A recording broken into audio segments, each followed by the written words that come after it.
Hey everybody, Jimmy from Superpath here today with my friend Keisha Velasquez. You are the content director at Joonko Diversity. You're hiring for a senior content marketing manager, which is super cool. We will talk about that specifically. But first, Keisha, could you just introduce yourself and tell us a little bit about Joonko as well? Yeah, so I'm the director of content marketing at Joonko. I just started myself about a few weeks ago. And the team that we're hiring for is completely new in New York City. But Joonko itself is actually their HQ or headquarters. They're in Israel. So there's Oh, like cool. yeah. So the entire team is probably around 30 people. And we currently have 4 people in the New York office. It's located in the Soho neighborhood. And they literally, like my first day, they were still setting things up. People were like moving things in, like they got in one of those booths that you could like get in by yourself and isolate for a meeting, because it is like a kind of like an open office in Soho. So if you ever want to do like a one-on-one, you could just go in this little sound controlled booth thing, which is really interesting. But yeah, overall, the mission of Joonko is to create more inclusive workplaces for companies and kind of help them scale the diversity pipeline. Just a lot of times when Joonko first started out, a lot of prospective customers would say, I don't even have enough underrepresented talent in my pipeline to kind of even like, help them or think of ways to develop them, or really we just need help with the top of the funnel part of sourcing or recruiting.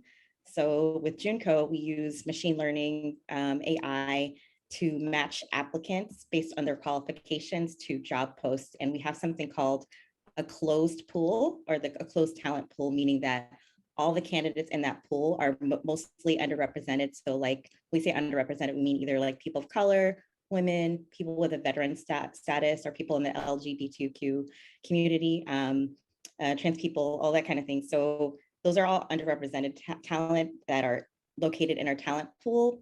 And they're also vetted in the sense that they've gone through like the final interview process at another company, but for whatever reason, another company decided to pass them up and go with another candidate. So you know that they're qualified and they're vetted by another partner, another hiring partner. And also we use the machine learning to kind of match whatever their skills are to another job opening at a different company. So essentially the talent acquisition manager or the recruiter or sourcer doesn't have to do anything. It's all on the onus of the job seeker. So meaning that when a job seeker gets a rejection letter, instead of like a traditional rejection letter from Nike, they say, hey, we didn't give you the job offer, but we want to give you the opportunity to join the Joonko talent pool. So if they check it and opt in, basically Joonko will have access to their public profile information. So anything on LinkedIn, social media, that kind of thing. So that way we're able to determine if they're indeed underrepresented. And then also we're able to see their job qualifications based on the job that they already applied for. And from there, that job applicant or job seeker will continue to get openings from any of the partners. So maybe that person who got rejected from Nike will now get an opening from Adidas, or if the hiring partner decides, they can continue to get more openings at Nike. I hope that makes sense. So basically it's kind of Yeah, like, that's really cool. yeah, it's like inbound sourcing instead of like outbound sourcing. So instead of recruiters chasing people on LinkedIn and you getting like crazy recruiter messages in your inbox that are things that are not relevant or things you're not even interested, like maybe you're not interested in a job. It's like people who are actively seeking jobs, they will get job opening emails like once a week. And then that way the recruiter can see their diversity pipeline growing through their applicant tracking system, because every customer has to have an applicant tracking system. So usually they're like more mid-size and Got it. enterprise companies, yeah, trying to So like grow a their. greenhouse or a lever or one of those. Okay. Exactly, yeah. Okay, that's really interesting. I'm sort of fascinated by the approach. I wasn't sure if you were going to say it's purely a software play or purely like a service or consulting play, but it sounds like it's actually like a sort of a hybrid of both of A those little things. bit. I think it's more of a software play, honestly, where you just like plug it in and then it does all the work in the background. We actually don't even have a UI for our platform. We're trying to create one for next year, 2022. That's one of our major goals. That's going to be one of our major like goals for content too is like doing that announcement of a UI, because right now it feels like a black box for our prospective customers. They don't really quite understand it because they don't have to interact with it. I It's low see. touch Yeah. for them. But it really, the way that it works is where they see the reporting is through a Joonko email with the report of their talent pipeline, and then with any reporting with their ATS.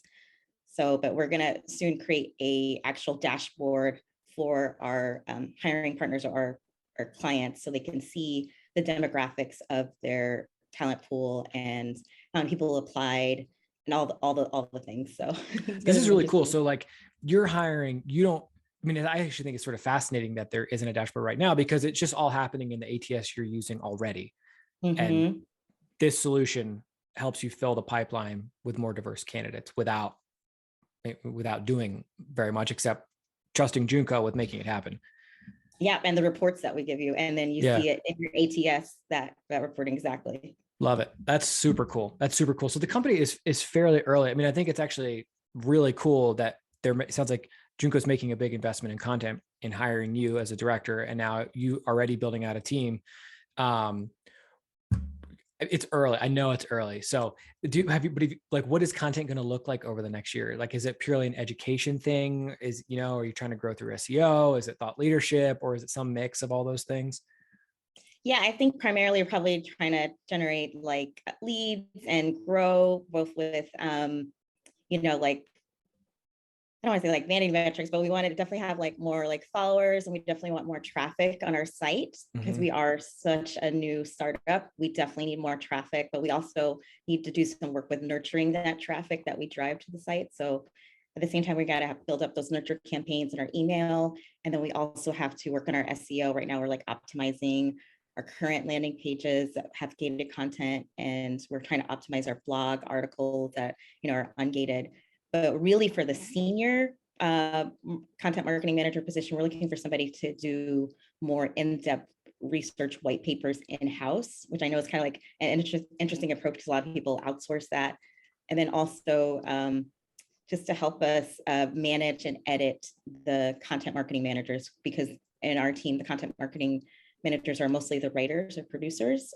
We have one that kind of is segueing to like product marketing, but really we need somebody to help manage those writers, and then also help do more research, kind of like reports, case studies, and maybe even help with like webinars, because we plan on reaching out to thought leaders in the DEI and sourcing recruiting space. Okay, cool. So it sounds like there's this role is sort of like a pie chart that represents a few different things they'll do. So there's like, they will create high impact content on their own in-house. I like that approach because like if you believe that that's the stuff that drives the business forward, doing it in-house and having total ownership of it makes a ton of sense. And then it's managing writers you already have, and sounds like kind of quality control, editing, kind of maybe even some coaching of those writers as they're sort of growing. Absolutely, yeah. So like even though I'm in week 2, I'm doing that already. Helping them with coaching and helping them think about the other parts of the content, like the distribution piece, the SEO piece, like kind of figuring out their gaps in their career and skill sets, and help them like level up really quickly and have that kind of that culture of coaching would be amazing, soft skill for this person filling this role. Cool. I love it. Who is this person? Like, what have they been doing for the last couple of years that will have prepared them well for this role? Or maybe like another way to kind of attack that same thing would be like, are there certain things that would stand out as you're looking at resumes, cover letters, writing samples, or Any whatever else? experience producing white papers, editing, that kind of content experience in the B2B. For me, any like signals, like they're using some of the platforms that we use to communicate, hybrid or remote, or, with teams that are international, because you have to work with a team that is in Israel. They're in a different time zone. They're like 7 hours ahead. So if they use Slack, if they use Monday, if they are familiar, obviously, with like SEMrush or Ahrefs, something like that. What else? Yeah, things like that would definitely be like, okay, that's a check for me. Yeah. Anybody who's, it doesn't have to be a video content creator, but is like passionate and understands the value of it, I think that would help us too. I would love to continue to do more video content. Just and again, they don't have to be the one editing it in Premiere, but someone who has a good idea of how to project manage that kind of thing, especially as we're going to do some updates for the product, and we have a product roadmap. We want to highlight that maybe with video. And I would like to say, in addition to our two in-house content marketing managers, we have an in-house social media manager. So somebody who could work with them. Yeah, and that person is also very passionate about content marketing. So, or not content marketing, but video content. So yeah, someone who can kind of like even help direct that as well, and know how to work across teams, like with our designers and our product managers, things like that. Cool. I love it. I love it. I mean, it sounds like an amazing opportunity to do high impact work in a mission driven company. Like that's, for so many of us, like that's the goal. Like that's how we want to spend our day. So I think that's really cool. And it sounds like an amazing opportunity. Is there anything else, Keisha, that I should have asked you about this role that I didn't, or anything else you want to highlight? I mean, for me, it's a really exciting opportunity to work with another content marketing manager, especially someone who has, like a 3+ years of experience, just because in all the previous roles that I've ever had, I was either the only content marketer, or I was like content marketer / social media manager, or I was like the entire marketing team. And, I understand how stressful that is and how you have to delegate. So for me, I'm just really excited to build out this marketing team. And I'm really excited that a startup is deciding to invest in content marketing like this. Awesome, because not a lot of startups do. Yeah, totally. I mean, from a career perspective, like joining a business that is making an obvious investment in content marketing is a beautiful thing.